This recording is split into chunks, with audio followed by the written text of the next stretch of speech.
Welcome everyone, this Twisted is Blueberry Pixel Wonderland. Fresh, and this will be my first official video for a commentary video about a mobile game known as Twisted Wonderland that grew popular over the years and well known.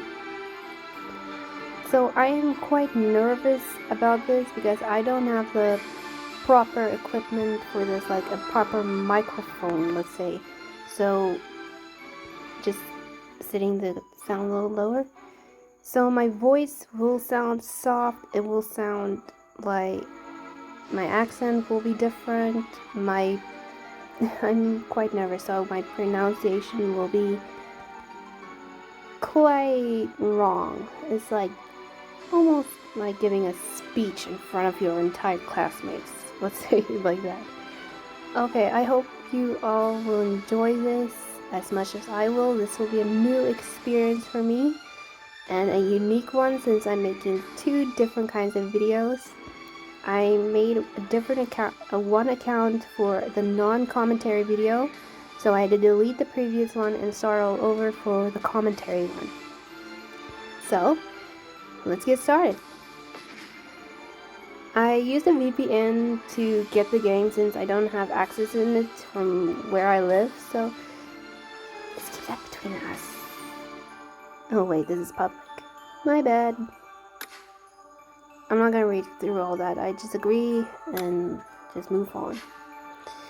The name I use in the game isn't my name. It's just a character name I always use for when I do online gaming. I don't do a lot of online gaming.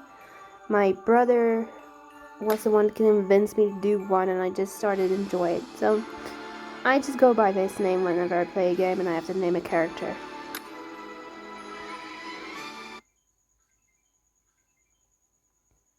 So far, I did play Twisted Wonderland before, but due to some complications, the previous game data got deleted, or not deleted, lost, because my transfer link wasn't right, and so on and so forth, so I'm starting all over.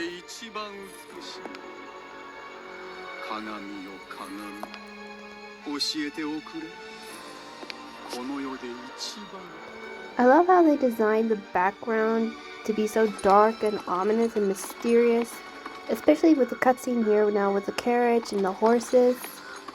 This, I don't know if it's the MC coming in or just represents the characters coming in as well, like the newbies. But this is most likely the MC.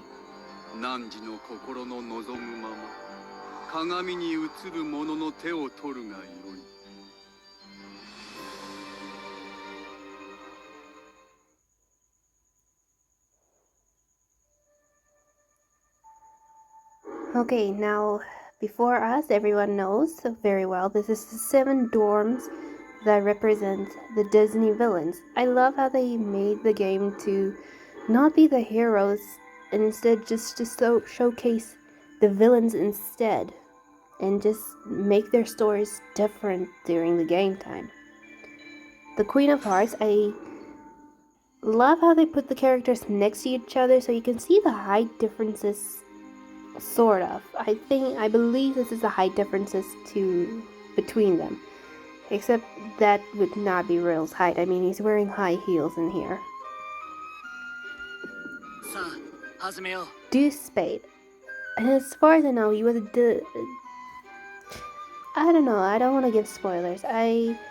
His personality, I like how he wants to be a better person.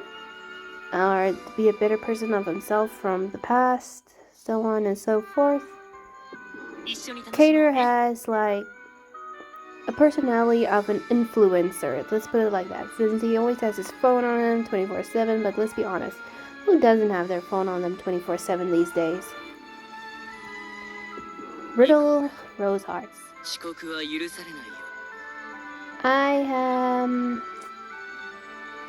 Most people at this point watching this video would know about his past and his situation, so I have mixed thoughts about his character. He's a strict character, but I like how he mellowed after his book, like the first book of the game. I like how he mellowed out with his strictness.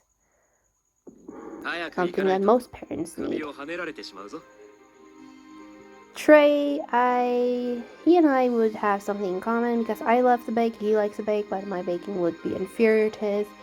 I like how he's the caring parental type in the dorm for everybody, as mentioned here under his description. And then Ace, he would be the fun guy of the group, let's put it like that. Since he, I wouldn't say always cause mischievous, but he's more to cause trouble for his dorm leader and just blame it on somebody else.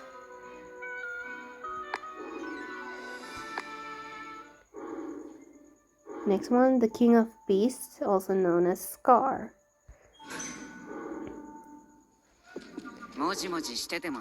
Ruggy, as mentioned here, he is raised in a poor environment, but he has a caring side when it comes to his fellow hyena pack and his grandmother. But when it comes to food, he will be downright shameless, as mentioned there, and mischievous when it comes to food or money. I like how they designed Leona's character after Scar. His outfit just shows, I wouldn't say he looks more like a savannah cowboy with those pants. But I love the details they put on him, like it gives the African vibe and that you would see, like with the necklaces and such and the patterns on the uniform. Jack Howe, I don't know who he represents, and since he's a wolf and all, so if anybody knows who he represents, I would really appreciate to know, since I'm not too sure. I like how he's sort of the tough, softy guy of the group. It says here he's a misfit who hates acting buddy-buddy with others, but still respects the pecking order, so that's admirable, I suppose. Now this one will have to be my favorite, the Sea Witch from The Little Mermaid. I don't know how many like The Little Mermaid, but I loved it as a kid. I think that's where my passion for swimming came from. Except I do have a fear for the deep side of the ocean. I like the coral reefs, where I can see the clear waters. It's just mesmerizing. The character designs for their dorm uniform is kind of unique, because I've heard a lot of people say they look like the mafia, and I cannot blame them because it does look like it. Especially with the twins beside Azul like this, they do look like the mafia, with Azul the dealer and Jade the, I wouldn't say a haggler, and then Floyd the muscle. Previously, Floyd was my first pick because he's one of my favorite characters. I don't know why, but a lot of people would like him, but I like him for his personality and his unique way to name people or give people unique nicknames after aquatic animals.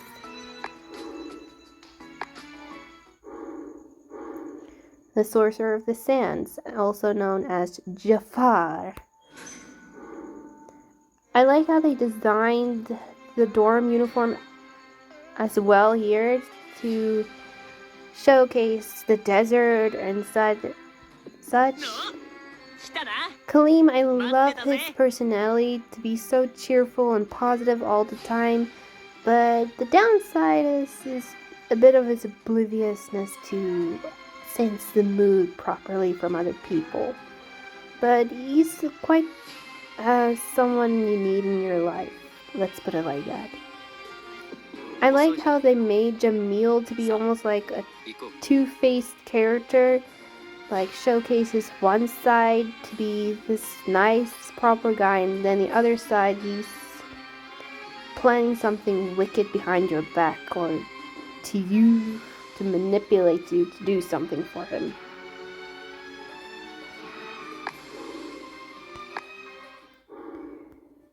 Now the Fairest Queen. I pressed too fast, sorry about that. Let's start with Appel. I like how they designed Appel to be quite misleading, to be this dainty looking girly guy. Like for example, look to your right for his ceremonial robes. He looks like a doll, let's be honest, he looks like a doll, like porcelain doll. But then his personality is this rugged country guy that has a bite, that has more bite than bark. Vil, I can't say his last name properly, so I'm just gonna leave that out. I would like to say I like his drive to be the most, the drive to strive. Sorry about that. I like his determination to be the most beautiful person in the world, or be the top for that. And how he's a model and actor competing against another character, I won't name them for in case.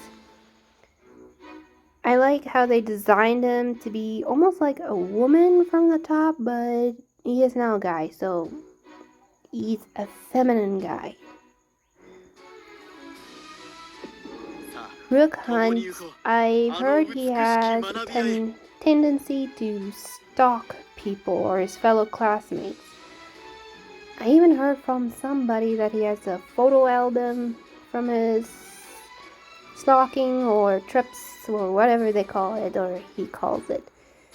I also know he has quite a secret side to him he's hiding from Vil.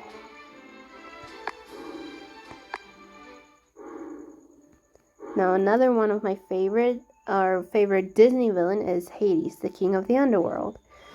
This one came as a surprise to me from how Iria and Hades differ from each other, because Hades is more always described as this party animal, or not party animal, more like outgoing, funny type of guy, while Iria, he can be funny in his own way, and he's relatable to modern day kids or teens, or yeah.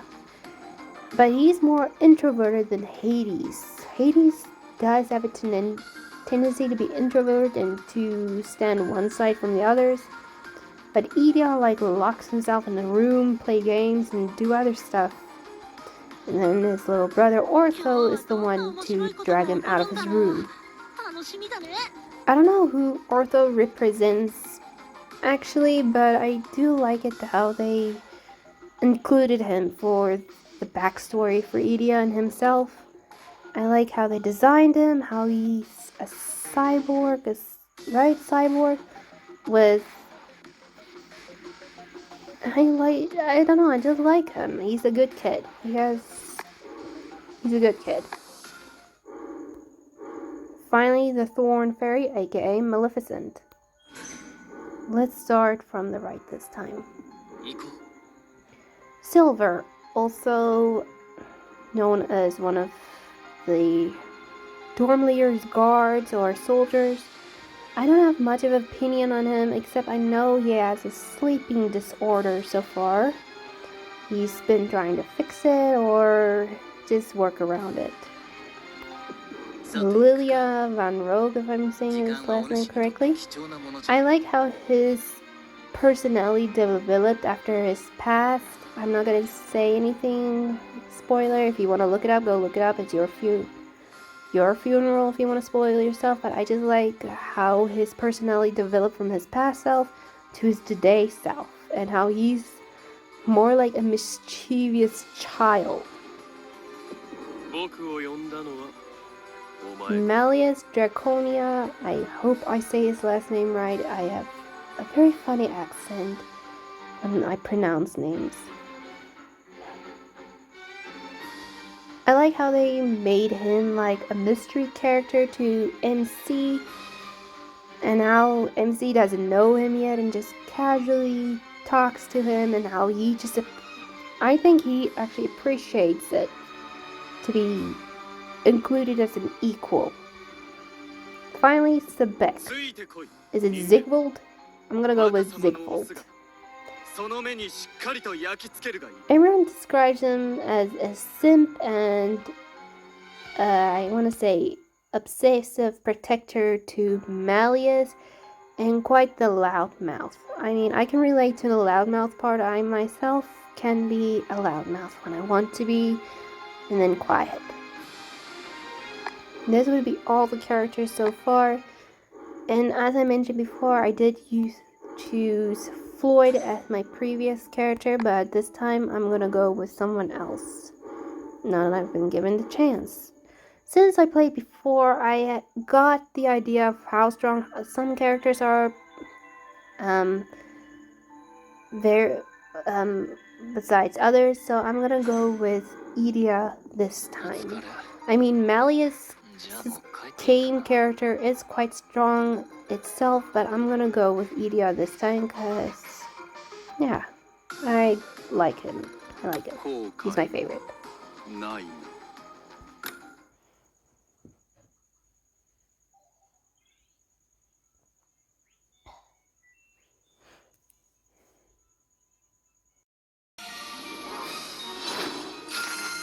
Okay, sorry for the technical difficulties, folks. Here I'm back.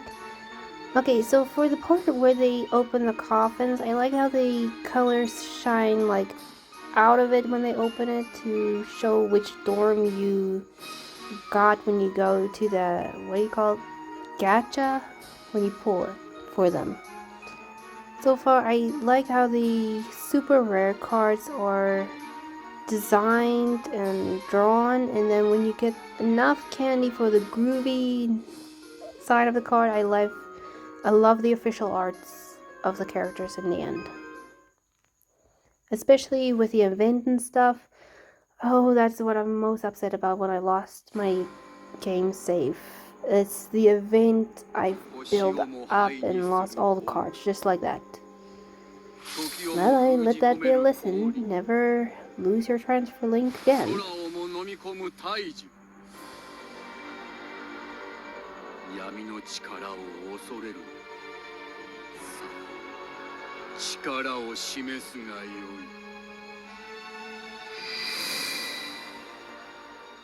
Oh, that is bright.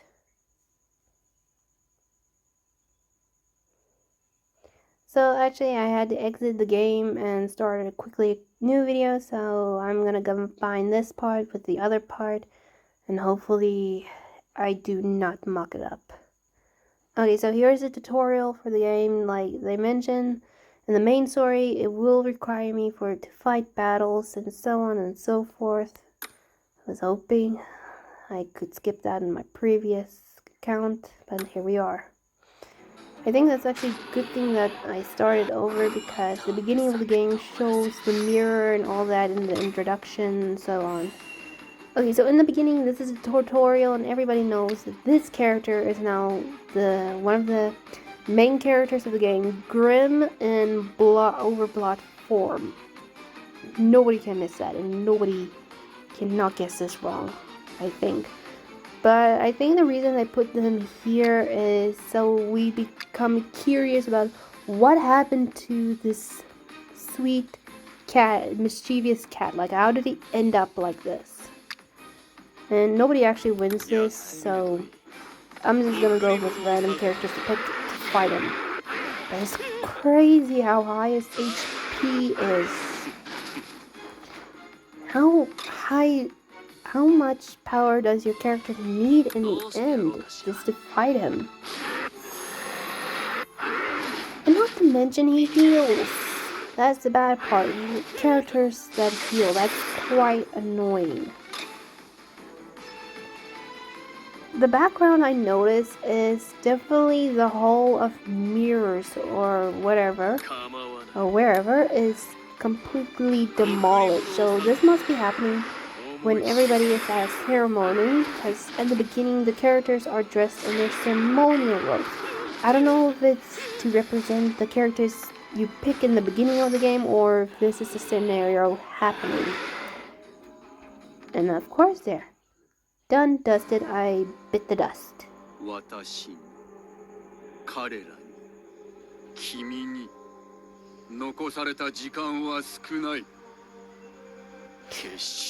Now that I pay closer attention to the voice speaking in the beginning, this is definitely Crowley the headmaster speaking to us. So yeah, this is the prologue of the game. I will continue forth with the first chapter after this. Hope everyone enjoys and stay tuned.